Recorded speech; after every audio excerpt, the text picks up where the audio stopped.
मैं एक छोटे से गांव का रहने वाला हूं और हमारे गांव में एक पुराने हवेली की कहानी हमेशा बनी रहती है।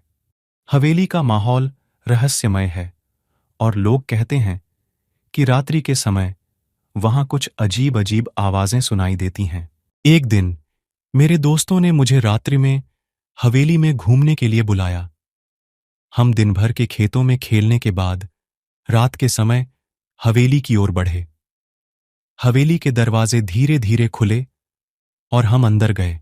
हवेली के अंदर एक अजीब सी ठंडक छाई हुई थी, जैसे कि कोई अदृश्य हवा हमारे चरणों के नीचे हो। हमने एक पुराने समय की खोई हुई महक महसूस की। एक समय के बाद हमने गुजरे हुए समय की आवाज सुनी। कहानी के हिस्से जैसे वो आवाजें हमें वहां मौजूद किसी अत्यंत पुराने समय में ले जा रही थीं। रात्रि का समय और हवेली का माहौल वास्तविकता में रहस्यमयी था।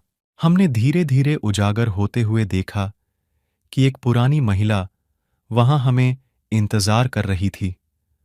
उसकी आंखों में आंसू थे और वह अपनी कहानी सुनाने के लिए हमसे इंतजार कर रही थी। महिला ने हमें अपनी कहानी सुनाई और कहा कि वह एक समय में इस हवेली में रहती थीं और वहां के वातावरण ने उसकी आत्मा को बंदी बना लिया था। उसकी आत्मा अब भी वहां रह रही है, जो हर किसी को उस पुराने समय की याद दिलाती है। वहां के रहस्यमयी और आत्मिक वातावरण ने हमें एक अद्भुत अनुभव प्रदान किया, जो हमें कभी नहीं भूल पाएंगे।